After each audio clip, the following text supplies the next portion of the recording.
الحمد لله نحمده ونستعينه ونؤمن به ونتوكل عليه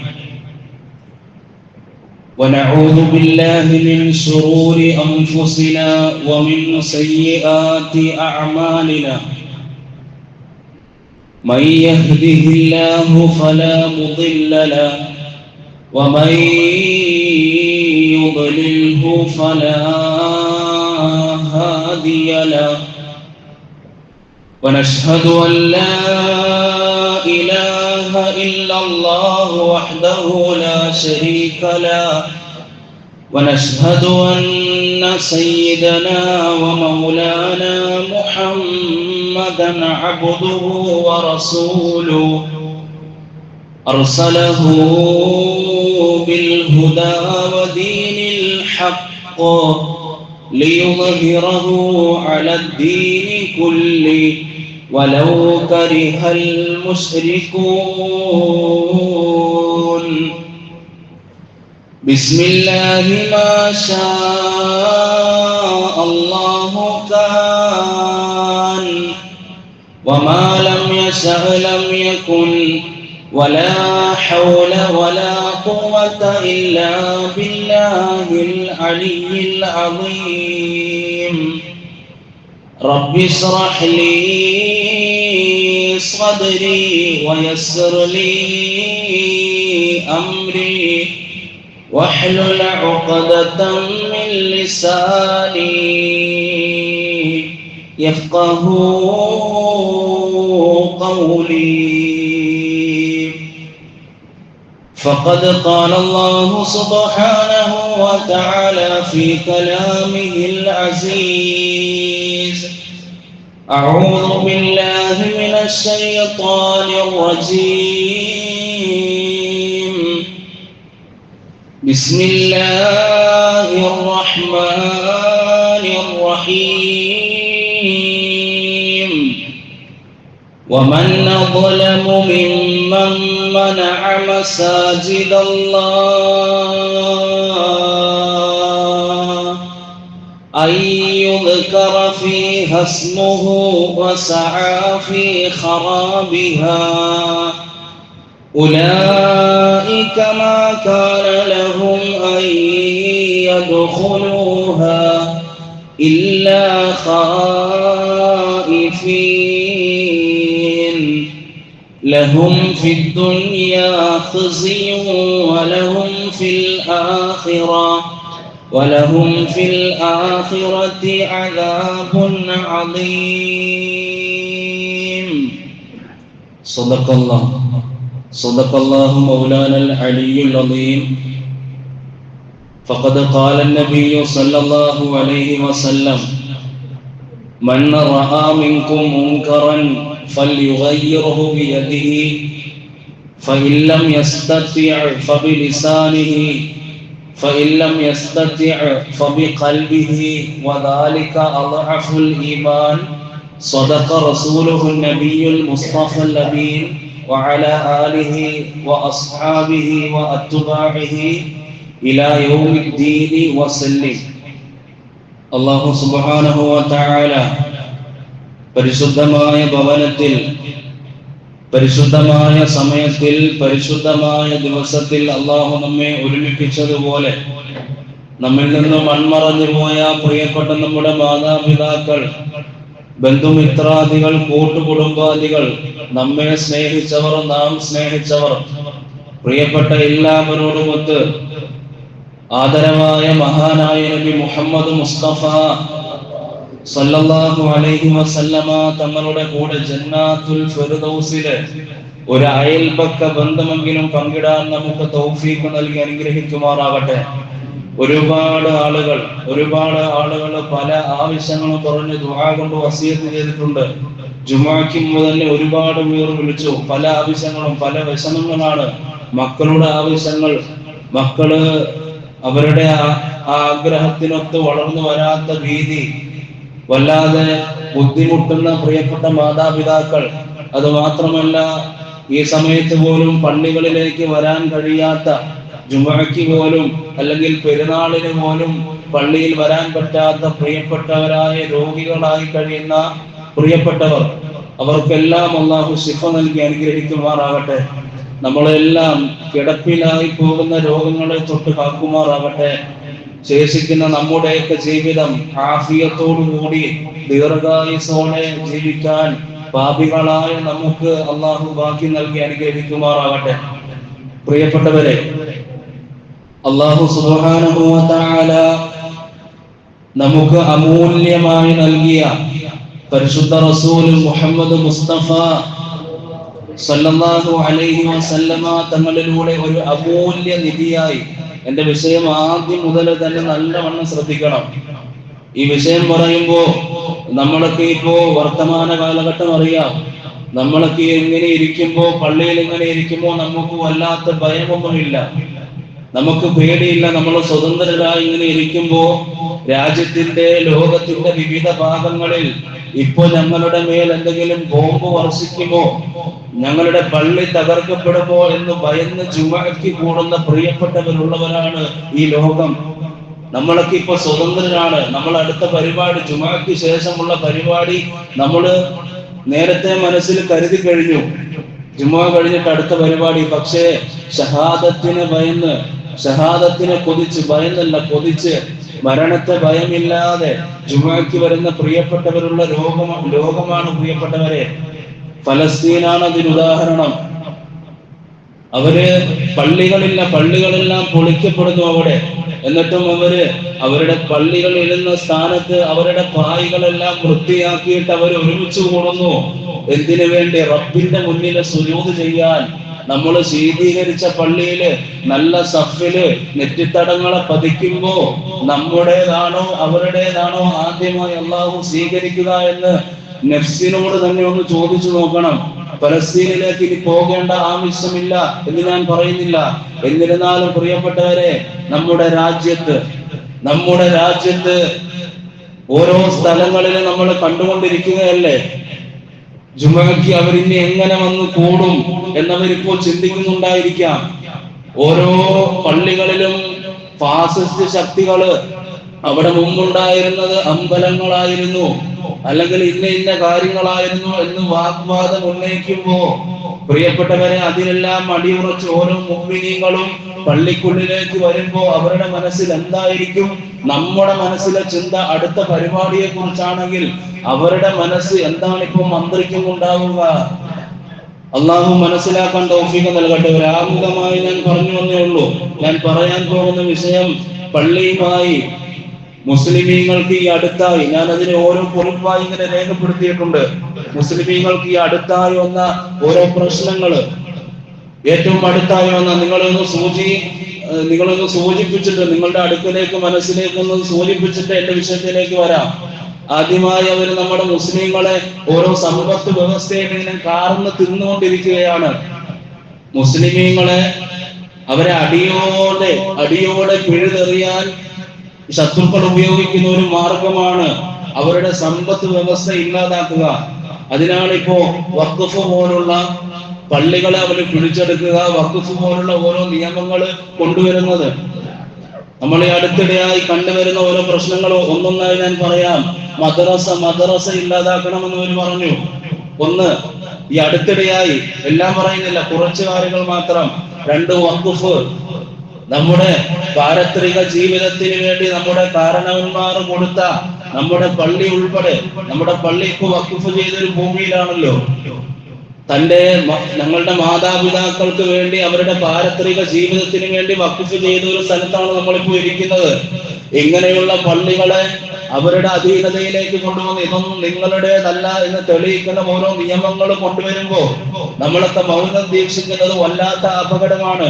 ഒന്ന് മദ്രസ, രണ്ട് വഖഫ്, മൂന്ന് നമ്മുടെ പള്ളികളെല്ലാം അവരുടെ അമ്പലങ്ങളായിരുന്നു. അത് യഥാർത്ഥ ഹൈന്ദവരല്ല കേട്ടോ. അത് ആദ്യം മനസ്സിലാക്കണം. ആദ്യം മനസ്സിലാക്കേണ്ടതാണ്, യഥാർത്ഥ ഹൈന്ദവർക്ക് അത് പറയാൻ കഴിയില്ല. അവരെല്ലാം രാജ്യത്തെ എല്ലാ മതവിഭാഗങ്ങളും വേണമെന്ന് ആഗ്രഹിക്കുന്ന പ്രിയപ്പെട്ടവരാണ്. അവരൊക്കെ നമ്മുടെ സഹോദരങ്ങളാണ്. നമുക്ക് വേണ്ടത് എപ്പോഴും മാനവ സൗഹാർദ്ദമാണ്, മനുഷ്യൻ തമ്മിലുള്ള സ്നേഹമാണ് എപ്പോഴും വേണ്ടത്. മതസൗഹാർദ്ദം എന്ന് ഞാൻ പറയുന്നില്ല, എന്റെ നിലപാടതാണ്. നിങ്ങളുടെയും അതായിരിക്കണമെന്ന് ഞാൻ ആഗ്രഹിക്കുന്നു. മതസൗഹാർദ്ദമല്ല ഇവിടെ വേണ്ടത്, മാനവ സൗഹാർദ്ദമാണ്. മനുഷ്യന്മാര് തമ്മിലാണ് എപ്പോഴും സ്നേഹം ഉണ്ടാകേണ്ടത്. പ്രിയപ്പെട്ടവരെ, അങ്ങനെ സ്നേഹിക്കുമ്പോഴാണ് അവർക്ക് ഇന്നവരുടെ മതം, നിങ്ങൾക്ക് നിങ്ങളുടെ മതം എന്ന് തുറന്നു പറയാൻ കഴിയുക. മതസൗഹാർദ്ദമാണെങ്കിലോ അവിടെ വിഷയങ്ങൾ ഉണ്ടാകാം. ഒരു മനുഷ്യൻ, ഒരു ഹൈന്ദവ മതവിഭാഗക്കാരനും നമ്മളും ഒരുമിക്കുമ്പോ നമ്മളോട് സ്നേഹം പങ്കിടുന്നത് ഒരു മനുഷ്യനുള്ള രീതിയിലാണ്. അവിടെ മതവിഭാഗത്തെ കുത്തിക്കയറ്റിയാൽ നമ്മൾ അടിപിടി കൂടുന്നതാണ് യാഥാർത്ഥ്യം. അപ്പൊ വേണ്ടത് എപ്പോഴും മാനവ സൗഹാർദ്ദമാണ് പ്രിയപ്പെട്ടവരെ. മൂന്നാമതായി പള്ളികളാണ്.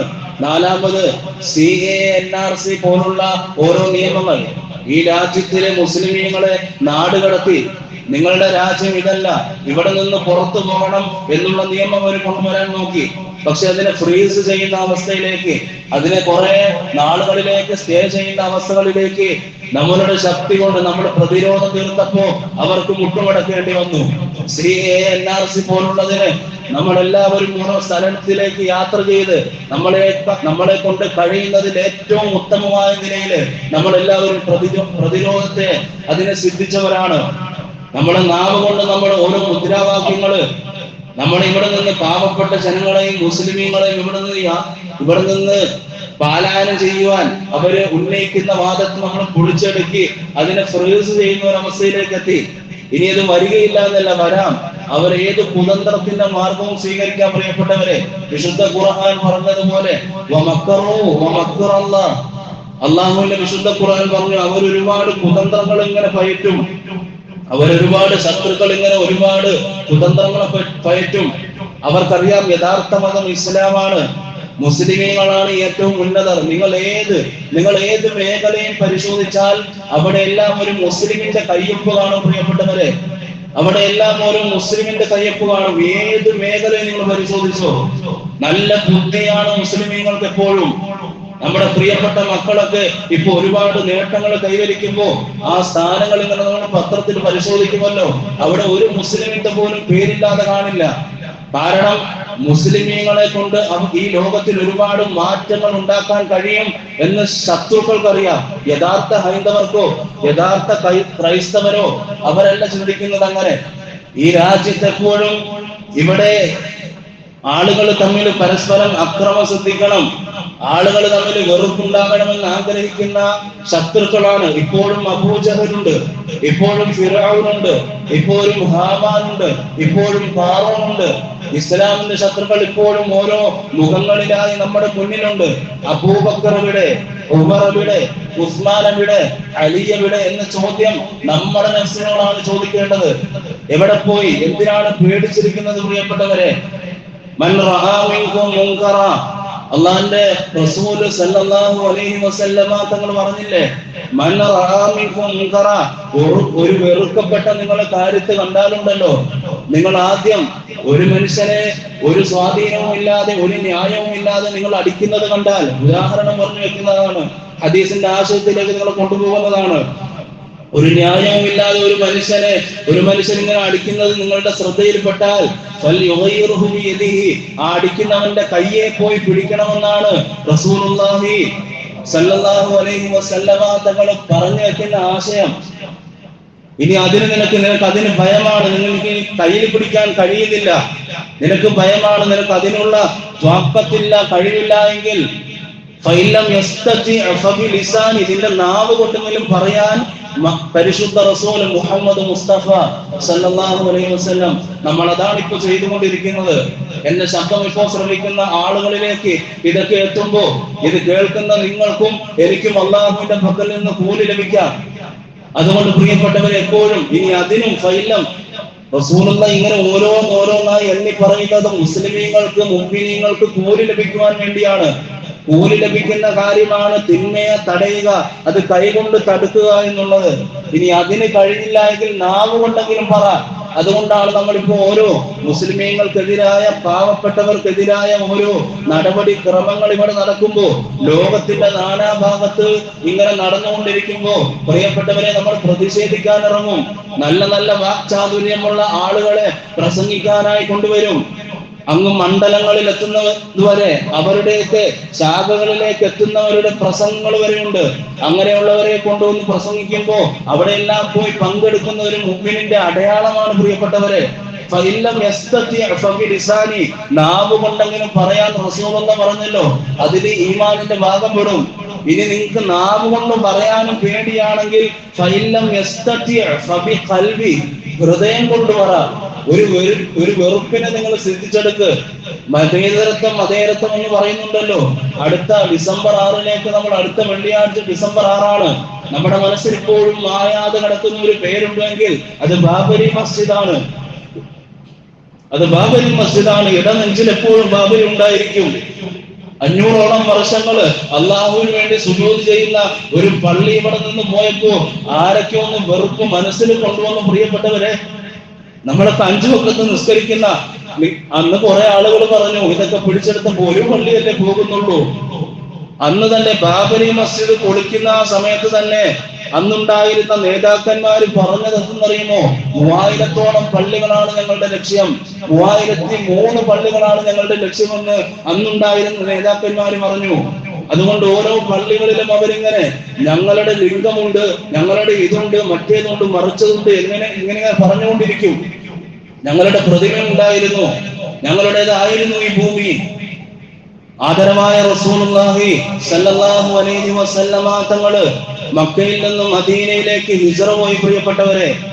ഹിജ്റ പോയി അങ്ങനെ ആദ്യമായി മദീനയിൽ നിർമ്മിച്ച പള്ളിയാണ് മസ്ജിദുൽ ഖുബാ എന്ന് നമുക്കറിയാം. മസ്ജിദുൽ ഖുബാ മദീനയുടെ സെന്ററിൽ മസ്ജിദുൻ നബവി എന്ന് പേര് വരാൻ കാരണമുള്ള ഒരു പള്ളി, പ്രവാചകന്റെ പള്ളി എന്നർത്ഥം വരുന്ന മസ്ജിദുൽ 2 ഹറമാണ് മുസ്ലിമീങ്ങൾക്ക് പരിശുദ്ധമായ പള്ളികൾ. ഒന്ന് മക്കയിലെ മസ്ജിദുൽ ഹറമാണെങ്കിൽ മറ്റൊന്ന് റൗള സ്ഥിതി ചെയ്യുന്ന മദീനയിലെ മസ്ജിദുൻ നബവിയാണ്. ആ മസ്ജിദുൻ നബവി വരാൻ കാരണമായ ഒരു ചരിത്രമുണ്ട് പ്രിയപ്പെട്ടവരെ. മക്കയിൽ നിന്നങ്ങനെ മദീനയിലേക്ക് ഹിജ്റ വന്ന് ആദ്യമായി മസ്ജിദുൽ ഖുബാ നിർമ്മിക്കുമ്പോ സഹാബാക്കളുമൊത്ത് ഇങ്ങനെ ഇറങ്ങി നടക്കും. നബിതങ്ങൾ ഇങ്ങനെ നടക്കുമ്പോൾ നബിതങ്ങൾ എപ്പോഴും ഇങ്ങനെ നോക്കിക്കൊണ്ടിരിക്കും. നല്ലൊരു സെന്റർ, നല്ലൊരു ഇൽമ പറഞ്ഞു കൊടുക്കാൻ പറ്റുന്ന ഒരുപാട് ആളുകൾ കൂടുന്ന നല്ലൊരു പള്ളി പണിയണമെന്ന് പ്രവാചകന്റെ ആശയായിരുന്നു. പ്രവാചകന്റെ ആശ സഹാബത്തും ഇങ്ങനെ പരിശോധിക്കുമ്പോ ഒരു സ്ഥലം ഇങ്ങനെ കാണുന്നു. ആ സ്ഥലത്ത് ഈത്തപ്പഴം ഉണക്കാനിട്ടിരിക്കുന്ന, നമ്മൾ കൊപ്രയൊക്കെ ഉണക്കാനിടുമല്ലോ, അതുപോലെ ഈത്തപ്പഴം ഉണക്കാനിട്ടിരിക്കുന്ന ഒരു സ്ഥലമാണ്. ഇങ്ങനെ അന്വേഷിച്ചപ്പോ അന്നത്തെ ഗോത്രക്കാരായ നജ്ജാർ ഗോത്രത്തിന്റെ ഭൂമിയാണ് എന്ന് മനസ്സിലാക്കി. തലമുറകളായി ഇങ്ങനെ കൈമാറി വന്ന് 2 കുട്ടികളുടെ കയ്യിലാണ് ഇപ്പോ അതിന്റെ ഉടമസ്ഥാവകാശം ഉള്ളതെന്ന് അറിയുമ്പോ പ്രവാചകൻ സല്ലല്ലാഹു അലൈഹി വസല്ലമ തങ്ങൾ 2 കുട്ടികളെ, നജ്ജാർ ഗോത്രത്തിലെ 2 കുട്ടികളെ ഇങ്ങനെ വിളിപ്പിച്ചിട്ട് അവരോട് ആവശ്യപ്പെടുന്നു, ഈ സ്ഥലം വിൽക്കുന്നുണ്ടോ? പള്ളി പണിയുവാനാണ്, അള്ളാഹുവിന്റെ മസ്ജിദ് പണിയുവാനാണ് ഞാൻ ആവശ്യപ്പെടുന്നത് എന്ന് പറയുമ്പോ ഞങ്ങളുടെ മുമ്പിൽ നിൽക്കുന്നത് ഖാതിമുൻ നബി അഷ്റഫുൽ ഖൽഖ് റസൂലുള്ളാഹി സല്ലല്ലാഹു അലൈഹി വസല്ലമ തങ്ങളാണ്. തങ്ങളോട് കാര്യം ആവശ്യപ്പെട്ടാൽ അത് അള്ളാഹുവിന്റെ അനുമതിയോടുകൂടി ആയിരിക്കുമല്ലോ പ്രിയപ്പെട്ടവരെ. അതവർക്ക് നമ്മളെക്കാൾ ഏറ്റവും ഉന്നതമായ നിലയിൽ അറിയുന്നവരാണ് സഹാബത്ത്. അവര് പറഞ്ഞു, ഞങ്ങൾ വിൽക്കാൻ തയ്യാറാണ്. ഇത് മൊത്തമായാണോ, ഇത് മുഴുവനായാണോ റസൂലുള്ളാഹ്, അതോ ഇതില് പള്ളി പണിയുവാനായി മാത്രം മതിയോ എന്ന് ആ 2 കുട്ടികൾ ചോദിച്ചു. അപ്പൊ റസൂലുള്ളാഹി സ്വല്ലല്ലാഹു അലൈഹി വസല്ലമ തങ്ങള് 70 മുളം നീളത്തിലും 70 മുളം വീതിയിലും അങ്ങനെ ആ മസ്ജിദിന് വേണ്ടി അളവെടുക്കുന്നു. അളവെടുത്ത് കഴിയുമ്പോ ഒരു സഭ കൂടുകയാണ്. അന്ന് ഭൂമി കച്ചവടം നടത്തുന്ന ആളുകളും അവിടെ ഉണ്ടായിരുന്ന നേതൃത്വം അലങ്കരിക്കുന്ന മദീനയിലെ ആളുകളെയൊക്കെ വിളിച്ചുകൂട്ടി പ്രവാചകന്റെ അമീർ സ്ഥാനത്തിൽ ഒരു സഭ വാങ്ങുന്നതിന് അങ്ങനെ അവസാനം ആ ഭൂമി കച്ചവടം മദീന പള്ളിക്ക് വേണ്ടി, മസ്ജിദുൽ നബവിക്ക് വേണ്ടി എത്ര ദീനാർ കൊടുക്കണമെന്ന് ഇങ്ങനെ ഭൂമി കച്ചവടം നടത്തുന്നവരോട് അന്നുണ്ടായിരുന്ന വില അനുസരിച്ച് ഇങ്ങനെ പറഞ്ഞ് അവസാനം ഒരു തീർപ്പ് കൽപ്പിക്കുന്നത്. അന്നുണ്ടായിരുന്ന 2 കാര്യങ്ങളാണ്. ഒന്ന് ദിർഹം, 2 ദീനാർ. വില കൽപ്പിക്കുന്നത് അതിനെ ആസ്പദമാക്കിയാണ്. ദിർഹം വെള്ളിയുടെ അടിസ്ഥാനത്തിലാണ്, ദീനാറ് സ്വർണത്തിന്റെ അടിസ്ഥാനത്തിലാണ്. ഭൂമി കച്ചവടം നടത്തുമ്പോൾ വെള്ളിയുടെ അടിസ്ഥാനത്തിലല്ല, ദീനാറിന്റെ സ്വർണത്തിന്റെ അടിസ്ഥാനത്തിലാണ് ഭൂമി കച്ചവടം നടത്തേണ്ടത്. 10-12 ദീനാറില് മദീനയിലെ മസ്ജിദ് നബവി, നമ്മൾ ഇന്ന് ഉംറയ്ക്ക് പോയാലും ഹജ്ജിന് പോയാലും മക്കയിലെ ഉംറയും ഹജ്ജൊക്കെ കഴിഞ്ഞ് നമ്മൾ പോകുന്നത് പരിശുദ്ധ റസൂൽ മുഹമ്മദ് മുസ്തഫ സല്ലല്ലാഹു അലൈഹി വസല്ലമ തങ്ങളുടെ സന്നിധിയിലാക്കിയാണ്. അവിടേക്ക് പോകുന്ന ആളുകൾ നമ്മൾ കണ്ടുമുട്ടിയാൽ നമ്മൾ പറയും, ഞങ്ങളുടെ പ്രവാചകൻ ഒരു സലാം പറയണേ. നമുക്ക് പോകാൻ കഴിഞ്ഞില്ലെങ്കിലും അസ്സലാത്തു വസ്സലാമു അലൈക യാ റസൂലല്ലാഹ് എന്ന് പറയാനുള്ള ഒരു ഭാഗ്യമുണ്ടല്ലോ. പോകുന്ന ആളുകളടുത്ത് നമ്മൾ അപേക്ഷിക്കും, പോകുമ്പോൾ പറയണേ. അങ്ങനെയുള്ള മസ്ജിദ് നബവിയെ അവിടെ പണിയുവാൻ വേണ്ടി 10-12 ദീനാറിന് റസൂലുള്ളാഹി അവിടെ കച്ചവടം ഉറപ്പിക്കുമ്പോ അത് കഴിയുമ്പോ മേടിക്കുവാനായി പണമില്ല പ്രിയപ്പെട്ടവരെ, പണമില്ല. കാരണം മക്കയിൽ നിന്ന് മദീനയിലേക്ക് ഹിജ്റ വന്നപ്പോ എല്ലാം കളഞ്ഞിട്ടാണ് വന്നത്. മിസ്അബ് ബിൻ ഉമൈർ റളിയല്ലാഹു തആല അൻഹു മക്കയിലെ വലിയ ധനികനാണ്. ഇങ്ങനെ മക്കയിലെ തെരുവിലൂടെ നടന്നു പോകുമ്പോൾ അത് മിസ്അബാണ് എന്ന് മിസ്അബിനെ നോക്കുവാൻ വേണ്ടി തന്നെ ഒരുപാട് പെണ്ണുങ്ങൾ അവിടെ തടിച്ചുകൂടും. കാരണം അത്രയ്ക്ക് വില കൂടിയ അത്രാണ് മുസ്അബ് ബിൻ ഉമൈർ റളിയല്ലാഹു തആല അൻഹു ഉപയോഗിക്കുന്നത്. മക്കയിലെ ഏറ്റവും വലിയ ധനികന്റെ മകൻ, എല്ലാ സ്വത്തുക്കളും തന്റേതാകുമെന്ന് വേണമെങ്കിൽ അങ്ങനെ താല്പര്യം കുറിച്ചും മക്കയിൽ തന്നെ കഴിയാമായിരുന്നു. പക്ഷെ എന്റെ പ്രവാചകന്റെ കൂടെ എനിക്ക് മദീനയിലേക്ക് പോകണമെന്ന് ആശിച്ച മിസ്അബ് ബിൻ ഉമൈർ റളിയല്ലാഹു തആല അൻഹുക്ക് അവിടെ ഇരിക്കുന്നത് ഒന്നുമില്ലാതെയാണ്. അങ്ങനെ പണമില്ല മേടിക്കാൻ. അങ്ങനെ അവസാനം ഇങ്ങനെ ചർച്ചകൾ നടക്കുമ്പോ എല്ലാത്തിനും മുമ്പിൽ നിൽക്കുന്ന അവ്വലുമൻ ആമന ബി അബൂബക്കർ, എന്നെ കൊണ്ട് ആദ്യമായി വിശ്വസിച്ച ഒരു സഹാബിയാണ് അബൂബക്കർ. എന്റെ കൂടെ ആദ്യമായി സ്വർഗത്തിലേക്ക് വരുന്നത് അബൂബക്കറാണ്. എല്ലാത്തിലും മുന്നിൽ നിൽക്കുന്ന അബൂബക്കർ ചാടി എഴുന്നേറ്റ് പറഞ്ഞു, അല്ലയോ റസൂലുള്ളാഹ്, ഞാൻ ഇപ്പൊ വരാം. മദീനയില് അന്ന് പോയ ഉടനെ ഉണ്ടാക്കി അബൂബക്കറിന്റെ ടെന്റിന്റെ ഉള്ളിലേക്ക് ആ സദസ്സിൽ നിന്ന് ഇറങ്ങി ഓടുന്നു.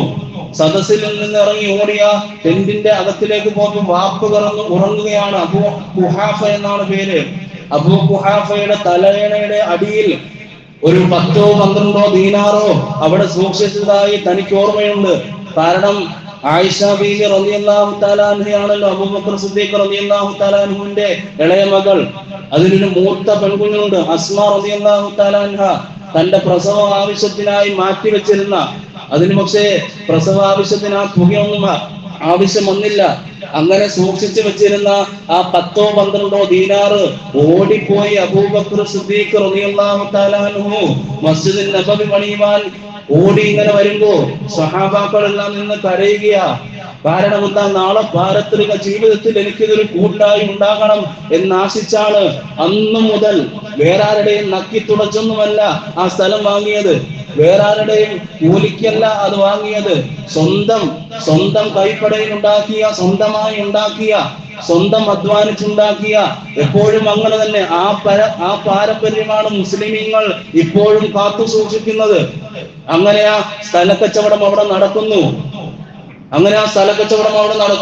അപ്പോ മക്കള് ഇങ്ങനെ കൊടുക്കുമ്പോ പറയുന്നുണ്ട്, ഞങ്ങൾ വെറുതെ തരാം, അത് വേണ്ടെങ്കിൽ ഞാൻ ഇത് വാങ്ങുന്നില്ല എന്ന് പോലും മുഹമ്മദ് മുസ്തഫ സല്ലല്ലാഹു അലൈഹി വസല്ലം പൈസ കൊടുത്തിട്ട് മേടിച്ച ഓരോ കാര്യങ്ങളും അങ്ങനെ തന്നെ. എല്ലാത്തിനും ഓരോ നീതി ഉണ്ടല്ലോ. ആ മക്കൾക്ക് അങ്ങനെ കൊടുക്കാതിരുന്നെങ്കിൽ പിന്നീട് പറയും മുനാഫിക്കീങ്ങളുള്ള കാലമാണെന്നും. ഇന്നും മുനാഫിക്കീങ്ങളുള്ള കാലമായതുകൊണ്ട് പ്രവാചകൻ രണ്ട് മക്കളുടെ സ്വത്തുക്കളാണ് മേടിച്ച് പള്ളി പണിതത് എന്ന് പറയുമെന്ന് മുഹമ്മദ് മുസ്തഫയ്ക്ക് യഥാർത്ഥ ബോധ്യമുണ്ട്. അതുകൊണ്ട് പള്ളിക്ക് വേണ്ടി പൈസ കൊടുത്തിട്ട് തന്നെ അവിടെ മേടിക്കുന്നു, എന്നിട്ട് അതിനെ വഖഫ് ചെയ്യുന്നു. അബൂബക്കർ സിദ്ദീഖ് റളിയല്ലാഹു തആല അൻഹു അവിടെ നടക്കുന്ന ഓരോ ഇബാദത്തിനും പ്രവാചകൻ സല്ലല്ലാഹു അലൈഹി വസല്ലമ തങ്ങളുടെ ഖബറിലേക്ക് അവിടെ നടക്കുന്ന ഓരോ ഇബാദത്തിനും അവിടെ അന്നുണ്ടായിരുന്ന ഓരോ സഹാബാക്കളുടെയും ഖബറിലേക്ക് നമ്മൾ അവിടെ പോയി ഓരോ നിസ്കാരവും നിസ്കരിക്കുമ്പോ, അവിടെ പോയി ഓരോ ഇബാദത്തും ചെയ്യുമ്പോ അവരുടെ ഖബറിലേക്ക് ഇപ്പൊ പോയിക്കൊണ്ടിരിക്കുകയല്ല പ്രിയപ്പെട്ടവരെ.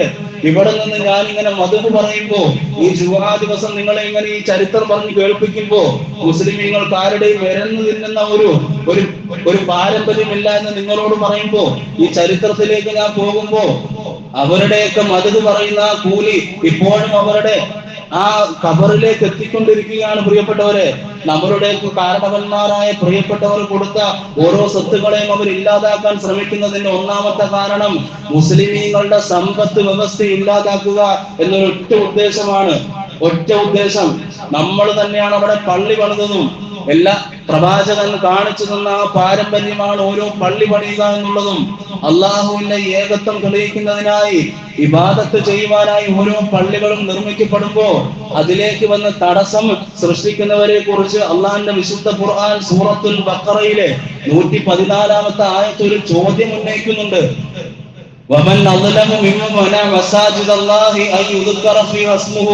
അള്ളാഹുവിന്റെ സ്മരണ അവിടെ നിലനിൽക്കുന്നതിനെ തടയുന്നവരും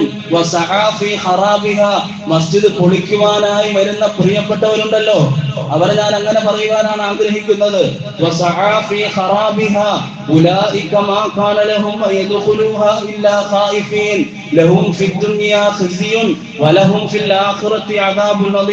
നാളെ അള്ളാഹുവിന്റെ കോടതിയിൽ അവരുടെ ശിക്ഷ കഠോരമായിരിക്കുമെന്ന് വിശുദ്ധ ഖുർആൻ.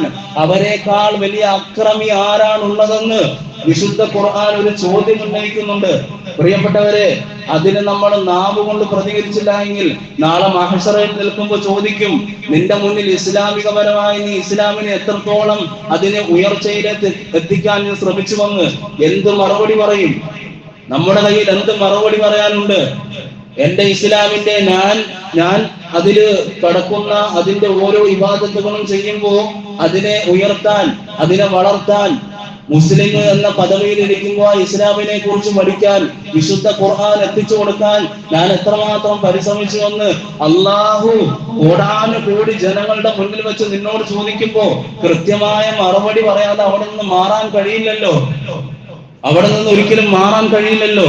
അതുകൊണ്ട് പ്രിയപ്പെട്ടവരെ, എപ്പോഴും ഇതുപോലുള്ള അതിക്രമങ്ങൾ നടക്കുമ്പോ ഒരു ബാബരി അല്ലേ പോയത് എന്നുള്ള ചിന്തയൊക്കെ മാറ്റിക്കോണം. അങ്ങനെ മാറ്റാൻ ഞാൻ ഈ മിമ്പറിൽ നിന്നുകൊണ്ട് നിങ്ങളോട് സ്നേഹത്തിന്റെ ഭാഷയിൽ പറയുകയാണ്. ഇനിയും അവര് ഒരുപാട് മസ്ജിദുകളുടെ മേൽ അവര് വാദങ്ങൾ ഉന്നയിക്കും, അവരിങ്ങനെ പറഞ്ഞുകൊണ്ടേയിരിക്കും. അതിനൊക്കെ നമ്മള് പ്രതിഷേധം, അത് നമ്മുടെ നാവ് കൊണ്ടാകട്ടെ, നമ്മുടെ കൽബ് കൊണ്ടാകട്ടെ, അതാണ് ആഗ്രഹിക്കേണ്ടത്. അതാണ് പ്രവാചകൻ പഠിപ്പിച്ചു തന്ന മാതൃക. എന്തൊക്കെയാണ് വിധി വരുന്നത്? ഓരോ മസ്ജിദുകളുടെ മേൽ അവരിങ്ങനെ അവകാശവാദം ഉന്നയിക്കുമ്പോ പ്രിയപ്പെട്ടവരെ, ഓരോ മസ്ജിദുകളും കോടതി അവർക്ക് അനുകൂലമായി വിധി അവർക്കെതിരെ ഉണ്ടാകുമെന്ന്, അനുകൂലമായി വിധി അവർക്ക് വേണ്ടി പറയുമെന്ന് നമുക്ക് വ്യക്തമായി അറിയാം. നമുക്കറിയാം ബാബരി മസ്ജിദിന്റെ വിധി വന്നത് എങ്ങനെയാണെന്ന്.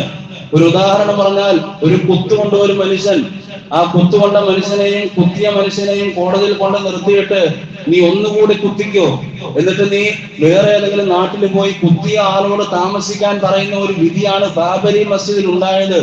എന്താണ് വിധി വന്നത്? ഇപ്പോഴും മുസ്ലിം സമുദായത്തിലില്ലേ നമ്മുടെ ഒരു പള്ളി നമുക്ക് നഷ്ടമായിട്ടും പ്രിയപ്പെട്ടവരെ, എവിടെയാണ് ആ സ്ഥലം എന്നറിയാത്തവർ എത്രയോ പേരെന്റെ മുന്നിൽ ഇരിപ്പുണ്ടാവും. എവിടെയാണ് ഈ ബാബരി മസ്ജിദ് സ്ഥിതി ചെയ്തതെന്ന്, എങ്ങനെയാണ് ഈ ബാബരി മസ്ജിദിന്റെ വിധി വന്നതെന്ന് അറിയാതെ പോയി എത്രയോ പ്രിയപ്പെട്ടവർ എന്റെ മുന്നിലുണ്ടാകും. ബാബരി മസ്ജിദിന്റെ വിധി വന്നത് എങ്ങനെയാ? ജഡ്ജി പറയുക, ഇതൊക്കെ മുസ്ലിമീങ്ങളുടേത് തന്നെയാണെന്ന് അറിയാം, ഇതൊക്കെ മുസ്ലിമീങ്ങളുടെ തന്നെയാണ്, ഇവിടെ ഒന്നും രാമക്ഷേത്രമില്ല എന്ന് ഞങ്ങൾക്കറിയാം, മുമ്പ് ഇവിടെ രാമന്റെ പ്രതിമയൊന്നും ഇല്ലായിരുന്നു എന്നറിയാം. പക്ഷേ ഇതവർക്ക് കൊടുക്കുന്നു, നിങ്ങൾക്ക് ഇന്ന സ്ഥലത്തുള്ള ഒരു 5 ഏക്കറും തരുന്നു, ഇതാണ് വിധി. ഇതെങ്ങനെ ന്യായമാകും? എന്നിട്ട് നമ്മുടെ ഉള്ളിൽ തന്നെ ചില മത നേതാക്കൾ അതിനെ പൊലിപ്പിക്കാനായി പറയുന്നു, ഇതൊക്കെ മതേതരത്വമല്ലേ? എന്ത് മതേതരത്വം? മതത്തിന്റെ നേതാക്കളാണ് പറയുന്നത്. അതുകൊണ്ട് പ്രിയപ്പെട്ടവരെ, എപ്പോഴും കൽബ് കൊണ്ടെങ്കിലും വെറുക്കാൻ ശ്രമിക്കുക ഇങ്ങനെയുള്ളവരെ. നമ്മുടെ പള്ളിക്ക് വേണ്ടിയാണ്, നമ്മുടെ ദീനിന് വേണ്ടിയാണ്. പാവപ്പെട്ട എത്ര ആളുകൾ ലോകത്തിന്റെ വിവിധ ഭാഗങ്ങളിൽ അക്രമങ്ങൾ അനുഭവിക്കുന്നു എന്നുള്ള ചിന്തയോടുകൂടി കൽബ് കൊണ്ടെങ്കിലും നമ്മൾ വെറുപ്പിനെ സമ്പാദിക്കണം അവർക്കെതിരിൽ. അങ്ങനെ ഉണ്ടാകുമ്പോഴേ അങ്ങനെ കൽബ് കൊണ്ട് വെറുപ്പ് ഉൽപ്പാദിക്കുന്നവരെ പറ്റി അള്ളാഹിന്റെ റസൂല് പറയുന്നത് ഇതാണ്. അതാണ് ഈമാനിന്റെ ഏറ്റവും ബലഹീനമായ ഭാഗം. ഇങ്ങനെ കൽബ് കൊണ്ട് വെറുക്കുന്നവരുണ്ടല്ലോ, ഒന്നും ചെയ്യാതെ കൽബ് കൊണ്ട് ഇങ്ങനെ വെറുക്കുന്നവരെ കുറിച്ച് അള്ളാഹിന്റെ റസൂൽ പറഞ്ഞത് അവരാണ് ഈമാനിന്റെ ഏറ്റവും ബലഹീനമായ ഭാഗത്തെ നയിക്കുന്നവരെന്ന് പരിശുദ്ധ റസൂൽ മുഹമ്മദ് മുസ്തഫ സല്ലല്ലാഹു അലൈഹി വസല്ലം. ഇൻഷാ അല്ലാഹ് വരും ആഴ്ചകളിൽ കൂടുതലായി ചർച്ച ചെയ്യാൻ അല്ലാഹു തൗഫീഖ് നൽകി അനുഗ്രഹിക്കുമാറാകട്ടെ. നമ്മളെല്ലാവരെയും കേട്ട കാര്യങ്ങളും പറഞ്ഞ കാര്യങ്ങളൊക്കെ ജീവിതത്തിൽ എപ്പോഴും ഓർത്തിരിക്കാൻ അല്ലാഹു തൗഫീഖ് നൽകട്ടെ. നമ്മുടെയൊക്കെ മസ്ജിദുകളെ അക്രമം ഒരുപാട് ഈ ലോകത്തിന്റെ വിവിധ ഭാഗങ്ങളിൽ നടക്കുമ്പോൾ അവർക്കെല്ലാം അല്ലാഹു ഈമാനികമായ ശക്തി കൊടുത്ത് അനുഗ്രഹിക്കുമാറാകട്ടെ. ഷഹീദായ പ്രിയപ്പെട്ടവർ പലസ്തീനിലെ ഓരോ കുഞ്ഞുമക്കളും ഇപ്പോ അവരുടെ മേൽ ബോംബ് വർഷിച്ച് നമ്മളിങ്ങനെ ഈ ജുമ്മയിൽ ഇങ്ങനെ AC-യിൽ ഇങ്ങനെ ഇരിക്കുമ്പോ അവിടെ അവരുടെ ശരീരങ്ങൾ ചിന്നി ചിതറുകയായിരിക്കാം. അല്ലാഹു അവർക്കെല്ലാം ഷഹീദിന്റെ ഉന്നതമായ ദറജ കൊടുത്ത് അനുഗ്രഹിക്കുമാറാകട്ടെ. പള്ളികള് അവരുടേതായ അവകാശവാദം ഉന്നയിച്ച് ഇങ്ങനെ കടന്നു വരുമ്പോ അതിനെ തടുക്കുവാനായി മുന്നിൽ കൂടിയ ആളുകൾക്കെതിരെ അവർ വെടി ഉന്നയിക്കുമ്പോ, അവര് വെടിയുതിർക്കുമ്പോ അതിനുവേണ്ടി പോലീസും പട്ടാളവും ഒക്കെ കൂട്ടു നിൽക്കുന്നത് എത്രയോ ലജ്ജാവഹമാണ്. ഒന്ന് ചിന്തിക്കേണ്ടേ? നമ്മൾ ഇന്ത്യയിലെ പൗരനല്ലേ? നമുക്ക് ഇതൊക്കെ പറയാനും കേൾക്കാനുമുള്ള അവകാശമില്ലേ? ഒന്ന് ചിന്തിക്കേണ്ടേ? അങ്ങനെയുള്ള പള്ളിയുടെ മുന്നിൽ വെച്ച് തന്നെ അവര് വിചാരിക്കുന്നത് ഇതോടുകൂടി കഴിയുമെന്ന. എന്റെ അവസാനത്തെ വാക്ക് ഞാൻ പറഞ്ഞുകൊണ്ട് ഇൻഷാ അല്ലാഹ് എന്റെ വാക്കുകൾക്ക് വിരാമം കുറിക്കുന്നു. മുസ്ലിമീങ്ങളെ ജയിലിൽ അടച്ചാൽ അതൊരു ഏകാന്തവാസമാണ്, അള്ളാഹുവുമായി കഴിയുവാനുള്ള ഏകാന്തവാസം. രണ്ടാമതായി ഈ രാജ്യത്ത് നിന്ന് ഞങ്ങളെ നാട് കടത്താൻ നിങ്ങൾ ശ്രമിച്ചാൽ അത് ഞങ്ങളൊരു ഹിജറയായി പരിഗണിക്കും, അത് ഞങ്ങളൊരു പാലായനമായി മക്കയിൽ നിന്നും മദീനയിലേക്ക് പോയ പ്രവാചകന്റെ പാരമ്പര്യമാണ് എന്ന് ഞങ്ങൾ മനസ്സിലാക്കും. മൂന്നാമതായി നിങ്ങൾ കൊലപ്പെടുത്തിയാൽ ഷഹീദിന്റെ പദവിയിലേക്ക്, സയ്യിദു ശുഹദാഇ ഹംസ റളിയല്ലാഹു തആല അൻഹുവിന്റെ പദവിയിലേക്ക് ഞങ്ങളെ ഉയർത്തുമെന്ന് ഞങ്ങൾ ആഗ്രഹിക്കുന്നവരാണ്. അതുകൊണ്ട് ഞങ്ങളെ പേടിപ്പിക്കുവാനൊന്നും ഇവിടെ ആരും ശ്രമിക്കേണ്ട. അള്ളാഹു കാര്യങ്ങൾ മനസ്സിലാക്കാൻ തൗഫീഖ് നൽകട്ടെ.